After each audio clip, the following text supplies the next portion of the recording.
الحمد لله رب العالمين، والصلاة والسلام على خير خلق الله محمد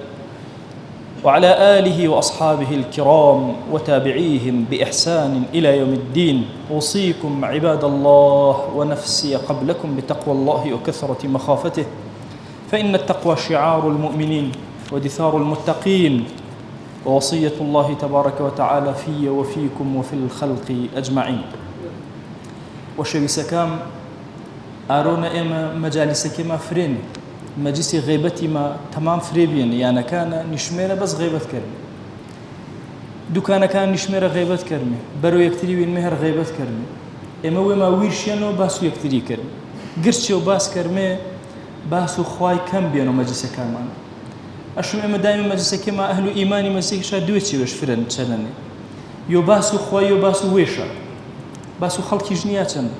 أنا صفة أمته بيغمرينيا صلى الله عليه وسلم.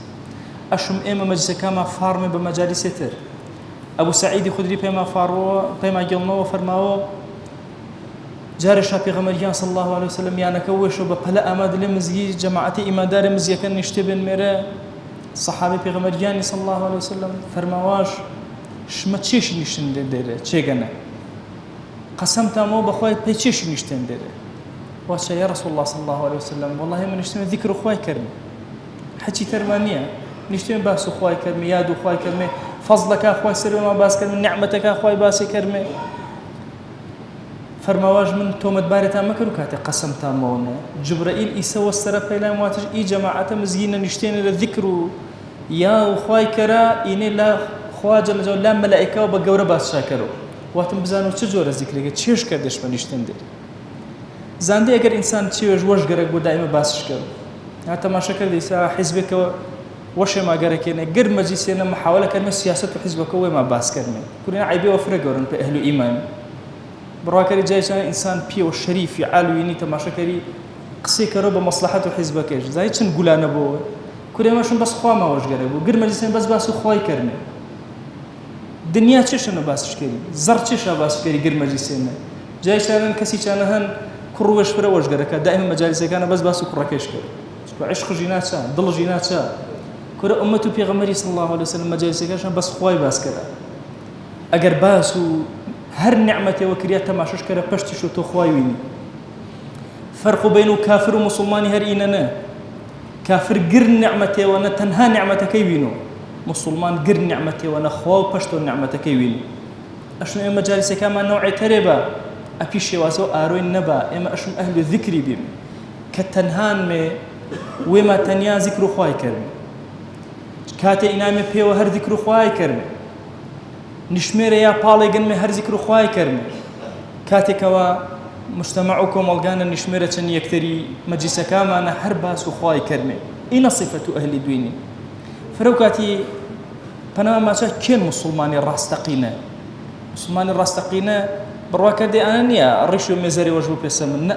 اسمها الراستقينا أنا ما أنا كي ذكري فركر إن الشعارات ظاهرة ديني الشعارات باطنة كديني تو تششل سنن فرق طبيعيات ومجلس ونشتني را أكسي سر ومجلس ونشتن نقصي كرو جقد دي قولانا ترى لا خوايو هني واري وارو نشتن جقد دي قورة ترى بخوا إما مجلس إما إيسا إنامي بيو رنقا يوم تنبو لا خوايو بنو ذكرك شو أن قورة بهو آيو خوار رحم بقردي ما كرو رحمة خوا كسي كما يسكا فارونا شي زمن بيسنا شي قصة بهدانا كرج بمجلس الذكري وباسو خواي بياو خواي إن جورة هرمانا وإيمانا عالم جورة كي آمن كتاب جورة جوريش عن يستنى بس بيو جوري بس إمامي نووي كتاب أذكاري من يسوع يكتب من يسوع بس باسو ذكر كاب بيكرو باين تشكري ورجعان تشكري جل كي تشكري تشجور جانو تقر ذكرى بذكر نياني تو دائما ضل يناتني خواوي يك لحظة غافل نياني يك من بلو خواناسي أنا إنسان إمن لقيم باس شكرو أنا جا غفلتي نجاة الله بي أهل ذكري شني أهل ذكري يك من دانو جا صفتك إننا حديث بيغمرياني صلى الله عليه وسلم زان مجلس ذكري شن قورو خيرنا فرماو ما جلس قوم لا يان حديث وتن لا يقعد قوم هيج قوم نشر ذكر خواي كرا إلا حفتهم الملائكة ملائكة دورشها جيرا حتى عاسمان ملائكة دورو مجلسكيت وقال نشتري دورو جيرا باسو خواي كري چه شغلان جد دنيا والسياسة وحزباتي وإيش وقلانا قبركينا حج إسفاده وما يونا چه شغلان شانه كباس الدنيا والزر ومعاش آما وناما كل المخت هرماني قورة ترى ما هنا الظلم يقر قيامتنا خواهي قرر محاسبة سلو ظالما قردي كرو هرمانو تو نيا نتشيق هرمانو تو إنا نتو ويل تشكسي وخاسن شنينا نيشني خواول إنا هرمانو تو نتشيق هرمانا كيوة الواسنا أردنا هن بعض جار بنامي خوات وحكم مهم يما إيمان دارش مشاري بيمي ملائكة الدورة وغيرها بس نشرة في ذكري رحمة خواي وارو ملترى سكينة خواي مجيو ملترى خوا مجلس ملائكة نباسو توكر هر فرماشتي وسنة في أنا كدائما مجلس كامانا آقاما جدلي ما بوشاكاته ورا ورق صلقي كرو تو دلو بازكر كرو زوان البهاوار ذكري كرو وشويسي خواي أشم قرياجي تونا برغنو جيانو تونا قر برغنو إن جاتو كسي إيمان دارني آكسني كمحبني تني خوايو قيامتنا بلا وفرفر برزا داواكر من جزاءته باكو پرودگاي شاك سما قبول كرو كذكري فرش كرا كغير مجالس كاشنا مجالس كاشنا باسو ياو آي كرا وأوصيكم أيضا بالصلاة والسلام على رسول الله حيث أمر الله تبارك وتعالى في محكم تنزيله قائلا إن الله وملائكته يصلون على النبي